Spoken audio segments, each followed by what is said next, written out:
So who's fooling who? Welcome to this Essential Quinn.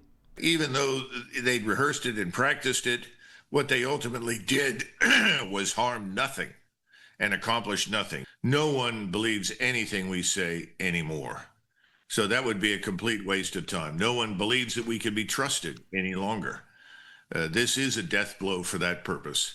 These people are feckless. They don't understand what they're doing. They don't understand what they've done. There's not a shred of humanity in any of them. Iran is not going to be allowed to lose. There will be no defeat of Iran. Everything that we've supposedly worked for decades will be lost.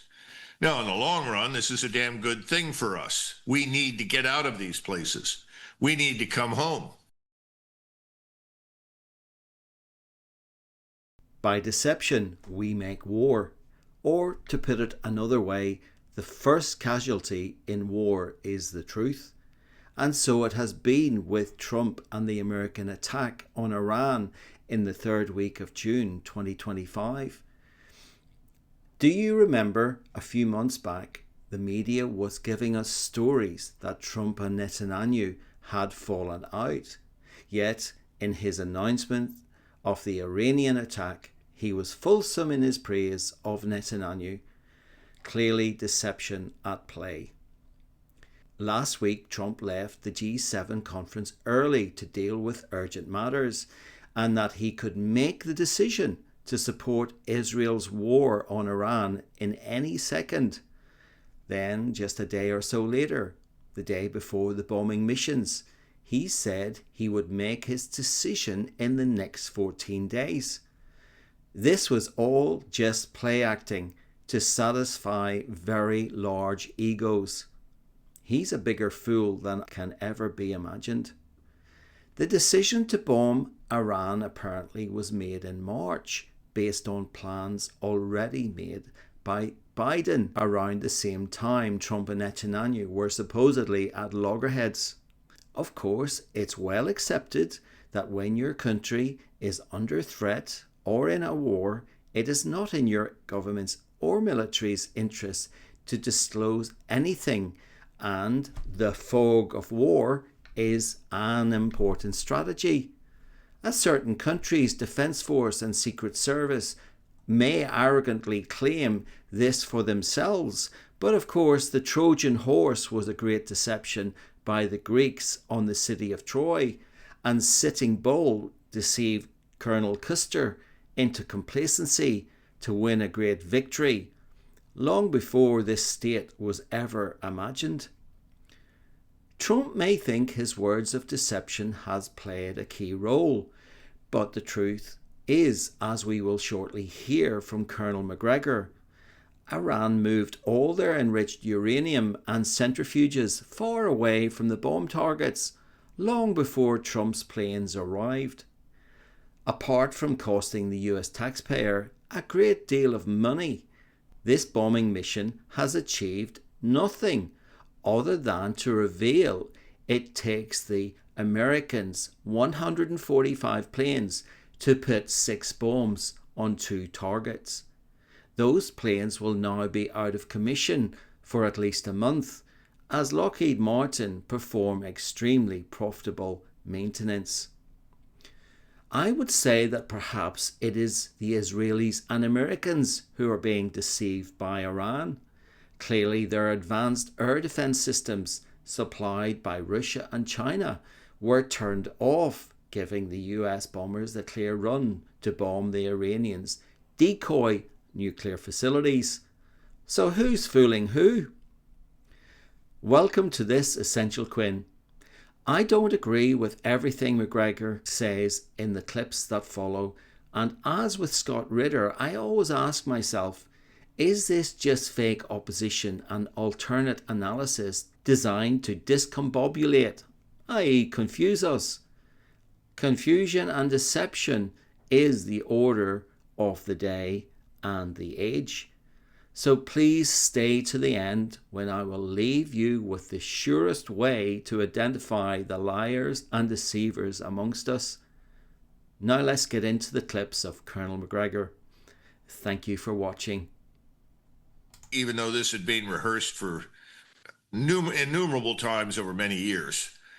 Even though they'd rehearsed it and practiced it, what they ultimately did was harm nothing and accomplish nothing. They hit the equivalent of empty buildings, empty targets. There has been no thinking, once again, about the long-term strategic consequences.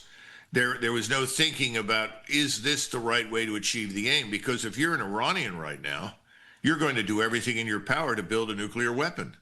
In fact, I would argue that there will be countries all over the world that will now build nuclear weapons because they don't want to be visited by the United States Armed Forces in the middle of the night. I have trouble believing anything that comes out of the government these days. I have to be frank.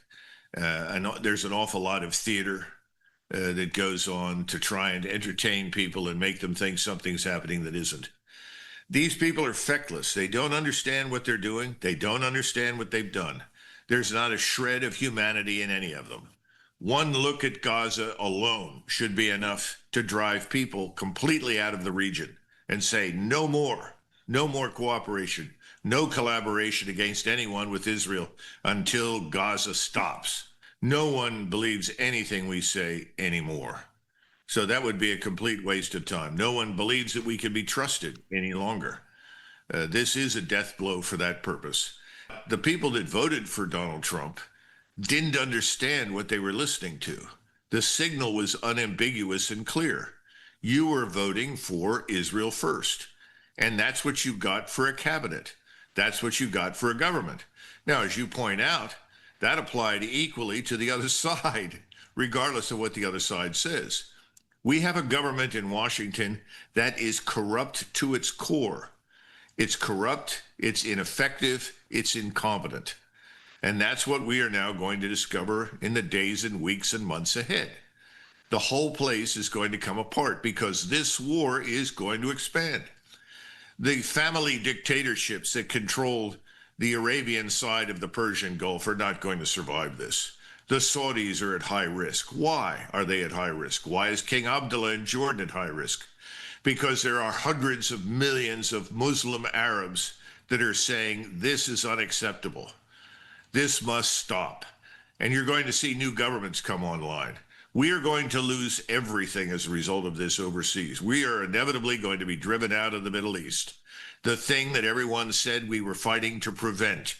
And we're going to watch Israel be destroyed day after day after day. This, in other words, the world is going to be turned upside down. Everything that we've supposedly worked for decades will be lost. Now, in the long run, this is a damn good thing for us. We need to get out of these places. We need to come home. In the meantime, though, the Russians are bearing down on Kiev, and they can do that while they simultaneously support and assist Iran. I guess Russia just isn't as weak, backward, and incompetent as everybody said. And by the way, neither is Iran. There are two things that are now very clear. Number one is that Iran is going to double down on its war with Israel. In fact, within the next 2 weeks, I'd be surprised if Israel is not entirely destroyed. Secondly, Iran is receiving and will continue to receive enormous amounts of aid and support, particularly from Russia and China. Iran is not going to be allowed to lose. There will be no defeat of Iran. So if we double down on this, as I'm sure we'll try to do, we won't have any choice because we're going to be the recipients of retaliation. It's not going to work. There are a lot of people that are in the intelligence business that are professional who are now worried about terrible things happening here inside the United States. Our borders were open for years, George. We don't know who's in the country. We have people worried about the explosion of a dirty bomb inside our borders. And we should be worried, extremely worried. But until these things happen, the American people will not really wake up. They may walk away from Donald Trump and say, what a mistake we made, but they're not going to demand real action until they're hurt. That's coming.